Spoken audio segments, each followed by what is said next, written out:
Hello, come in and take a seat. Oh, thanks. Good. And how can I help you? Well, I'd quite like to join this international social club, and I was hoping you could help me. Yes, no problem. Let me just get the form screen and I'll fill in your details. Let's see. Yes, here we are. Okay, the first thing we need is your name. Jenny Fu. That's F-O-O. Okay, great. And can you tell me how old you are, Jenny? I'm 21. Great. And how long have you been here in Australia, by the way? I arrived just last month, 2 weeks before the start of the academic year, just to sort things out and settle in a bit. Good idea. Where are you from originally? I'm from Kuala Lumpur. That's where I was born and brought up. So you're Malaysian, are you? That's right. Though I lived in the United States for a couple of years when I was a teenager. We went there for my father's job. Right. And can you tell me your current address, please? Sure.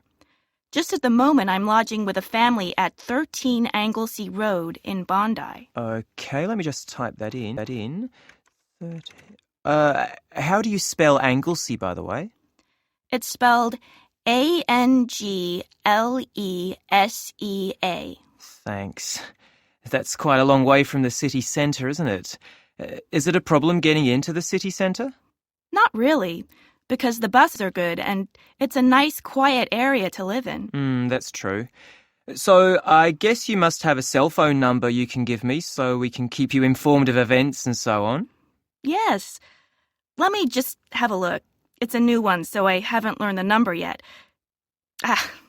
Here it is. It's 040-422-9160. 4229160. Okay, good. And you like the family you're living with? Sure. They've got a little boy who is quite noisy, but he's really no trouble.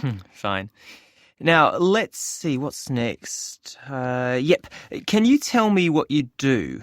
I mean, are you working or studying? Well, at the moment, I'm doing a temporary job with a company here in Sydney. I'm an economist, in fact. Okay. And how long do you think you'll be here in Sydney? At least a year. I may look for work here afterwards. Great.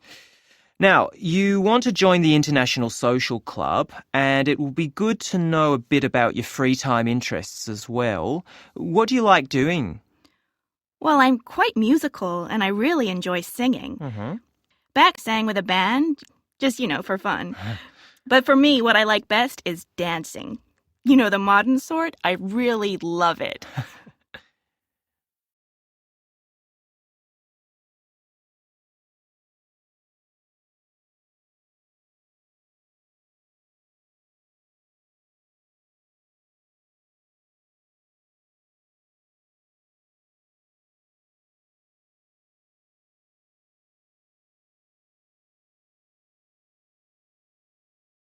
So, how are you getting on here? I mean, your level of English is better than most people who come from overseas to work. And you've got a really nice American accent, so I don't suppose you have any communication problems in the office. Though you might find some of our Australian slang more difficult to understand. Well, a bit.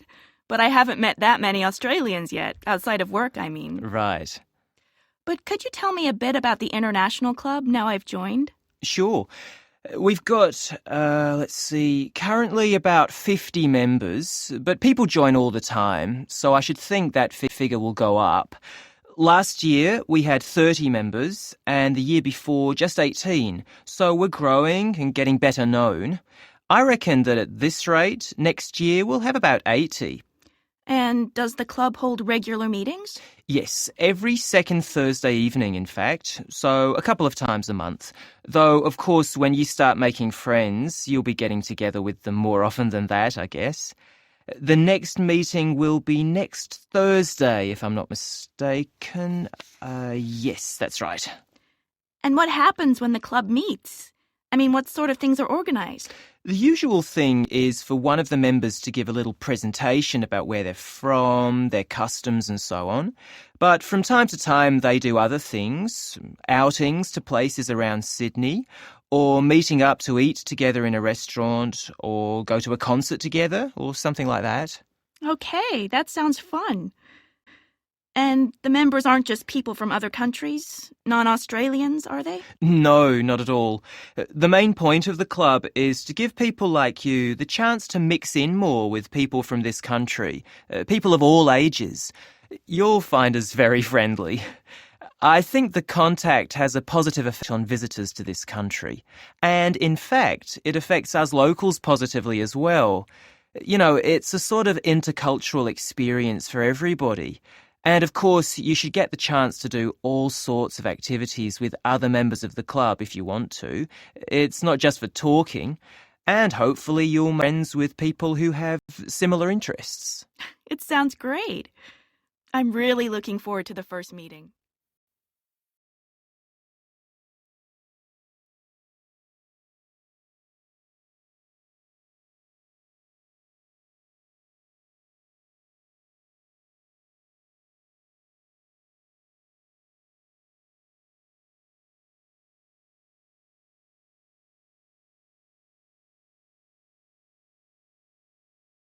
Good afternoon. My name's Debbie Green, and I'm going to give you a short but hopefully interesting introduction to working at this hospital. I'll start with some guidelines about nutrition and fitness, because a hospital environment can be stressful, and so we always encourage our staff to stay fit and have a healthy lifestyle. So, just a few tips first.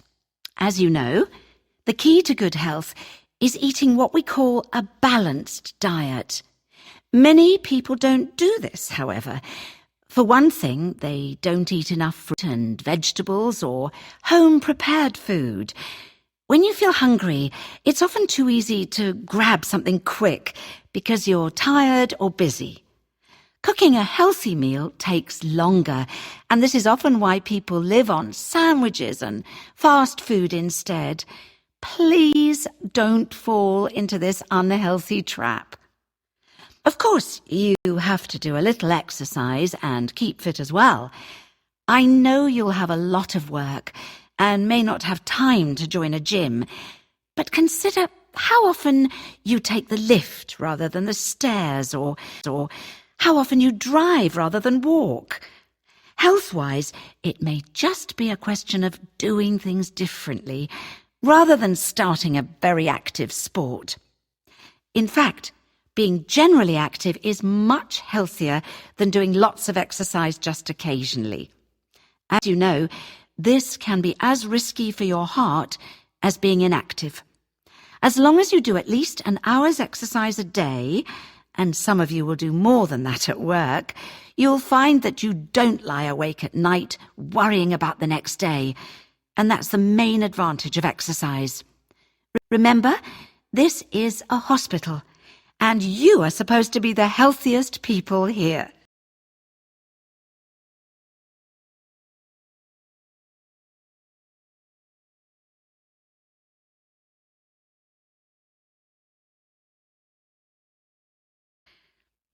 Moving on to health and safety, I want to point out that it's quite okay to take a break any time that you're not busy. We know that when there's an emergency, you may have to miss that cup of tea or coffee in the canteen or wherever you go, but generally you shouldn't work for 3 hours without a break. Otherwise, your attention levels will drop, and you could then make a careless mistake. Another important issue is hygiene. You're all trained to clean your hands at work, but remember that germs can live for a long time. So please make sure that you don't leave even a small amount of rubbish around. There are brooms in the cupboards, so use them. We do have cleaners, but they aren't always here when you need them, I'm afraid, and a little dirt can soon build up.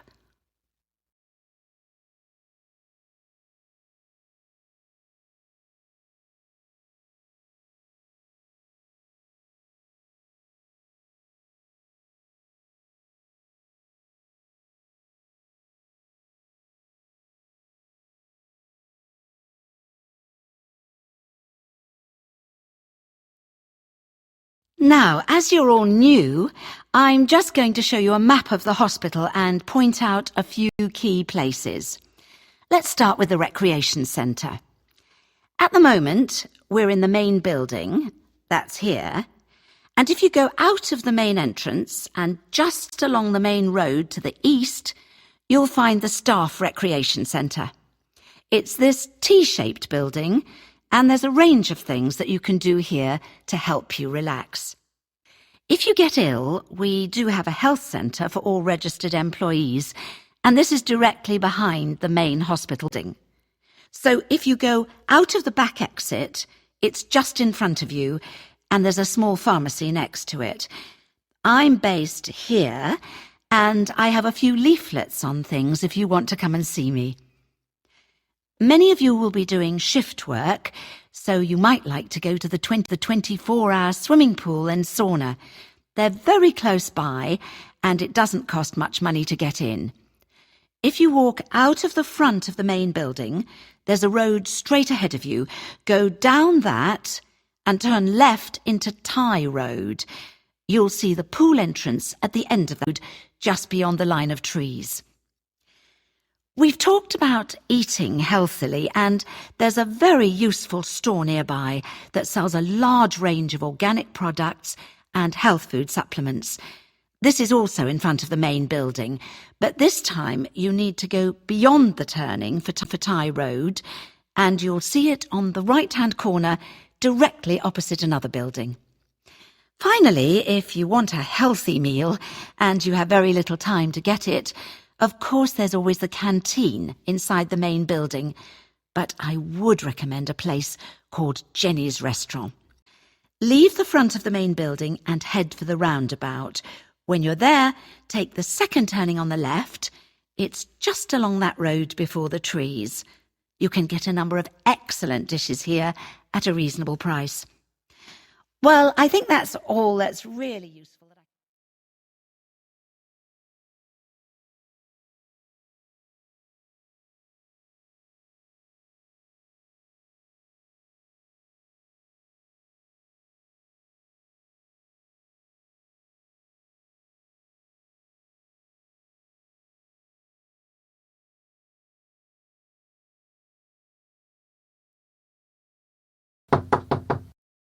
Come in.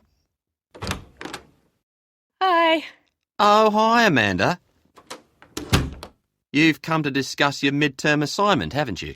Yes, that's right. So, what have you decided to do? Well, I thought I could base my study on pronunciation and get students to do some self-assessment of their own pronunciation skills. That's interesting. You mean get them to record themselves? That's right. Then listen back and see where their weaknesses lie. Good idea. You could also do some peer evaluation. Oh, yes. See whether their assessment of themselves matches what their classmates think. Uh-huh. So, how are you planning to do the assignment? Well, I'm going to select a short extract from somewhere and ask them to read it aloud. Maybe something from one of the textbooks we're reading. Why don't you look up one of my lectures on the website and find a suitable extract there? That way, you'll be using authentic spoken language rather than written text, and it will be a model for students to listen to.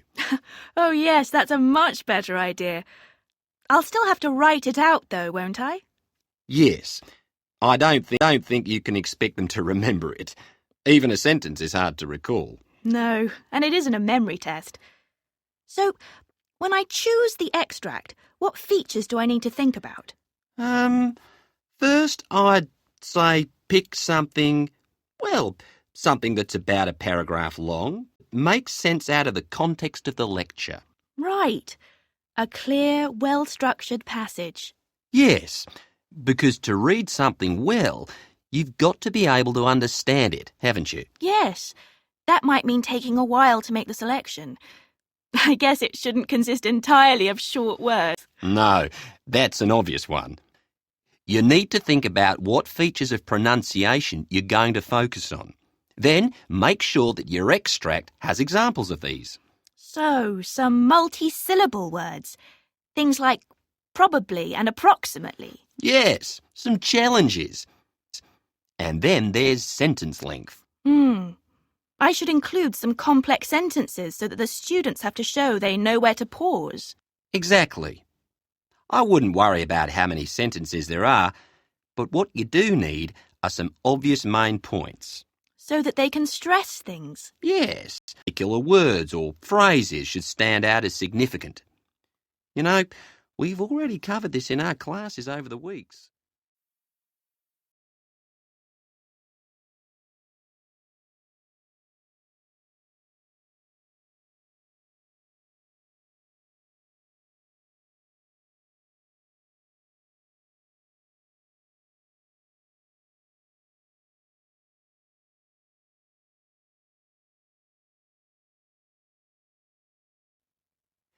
Now, let me see. Is there a lecture that I could recommend for you? What about the one you did at the start of term on the history of English? Yes, you could go for that. It had a lot of information which was clearly sequenced and presented, so you might find a nice chunk you can use. The topic's a bit dull, though. Uh-huh. I guess it's good to use something enjoyable. Yes, you might as well. You have a choice, so, the lecture on gestures and signs certainly went down well. I really liked that one, but I'm not sure that the content is related to what I'm doing. Does that matter? OK, there's the one on intonation patterns. I didn't take long to put that together, though. It might be a bit... The topic's certainly more closely linked to the whole area of pronunciation. OK, so could be good. Just watch out in case there are too many examples or models. The assignment after that lecture was fun. What about language and rhythm? That was one of my mini lectures. Oh, right. So I wouldn't have to spend too much time going through the content to find something. No. Whereas the one on intonation patterns was a lot longer. Well, you've got a few to choose from there. So whatever I choose, I'll need to type it out and give them a copy each, and then get them to record themselves reading the paragraph aloud. Yes. Give them about 10 minutes to prepare. You can record in next Tuesday's class if you like. Oh, thanks.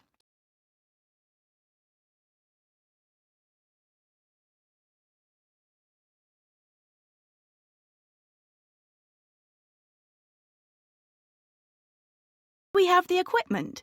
That's also important. Yes. They could use mobile phones, couldn't they?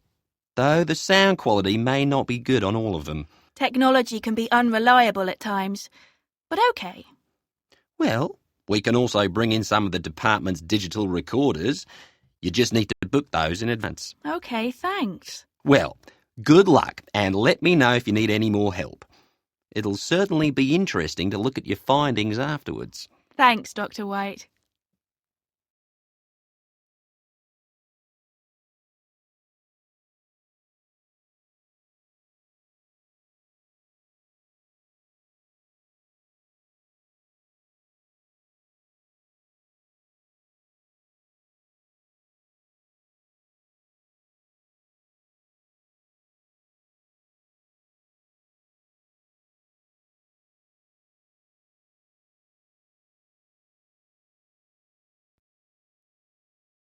Today I'm going to be talking about amateur journalism. In other words, journalism practiced by ordinary people, not professional journalists. For people like you, who want to get some real writing experience, this can be a good way to get started. And later I'll be offering you some practical tips to help you. Amateur journalists are providing more and more news. I think the main cause of this change has been the internet. Nowadays, anyone close to an important event can write a report and email it to a newspaper. Or they can take a photo with a digital camera or use their mobile phone to make a video film of what's happening. Also, amateur journalism isn't just for people who are in the right place at the right time. People can now write reports and articles about things which a big organisation might not be interested in, and post their ideas on their website or blog. This means that all sorts of people can express their views.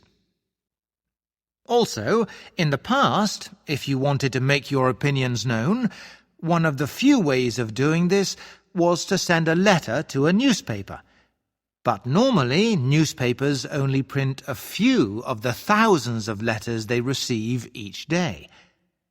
Now people write about the things which are really important to them and the people around them, and they put it in a blog. As a result, amateur journalists often write about something which is a local issue.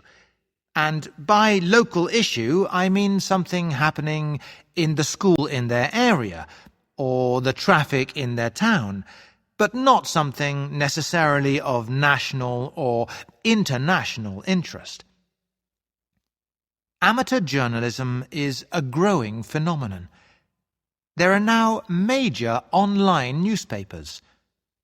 Oh My News in South Korea, for example, has a large number of readers, and for this reason they can attract advertising and get income from this. And as a result, it's become a profitable business.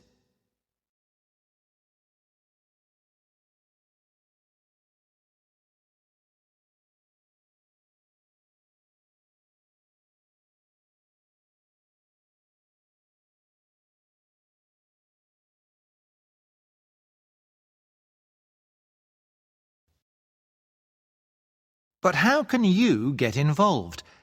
How can you begin to write articles which will be published on sites like these? Well, first you must have something interesting to say, something you want to communicate with readers. Assuming you have this, it's important in an article to attract people's attention and gain their interest. So put the main facts first, answering these questions: who, why, when, how, and where. Get those facts down to start with and get people interested. Then fill in the details in the rest of the article. The best model is really shaped like a pyramid. You put the most important facts at the top of the article and lots of smaller details down below. Remember, you want people to keep reading, so you need to hold your readers' interest. A really good technique for doing that is to put in quotations from people who are part of the story, what they really said. You know the sort of thing. Tanya, mother of two, said, "It all happened so quickly that we didn't have time to react." Quotations bring the article alive. Once you've written your article, go over it again to make sure that any figures you quote are correct. Make sure that Tanya really has 2 children and not 1 or 3. Then, after that, once you've got your ideas down, rewrite your article, making sure that your paragraphs don't contain more than 3 sentences. People like them to be brief and to the point, and this will help to hold their attention. And another thing to bear in mind, if they're reading online, people will soon stop reading your piece and start reading something else. So keep the whole article brief. Don't put in a conclusion. Just let your article end without it. Another good piece of advice is to remember that old cliché which we've all heard, that a picture is worth 1,000 words. It's true, so if you can, include a picture. It'll attract more attention and illustrate what you've been saying. Finally, you need to write a headline. Something eye-catching which will get people to just skim the article to start with, and then, if it's well written, they'll read it more carefully afterwards.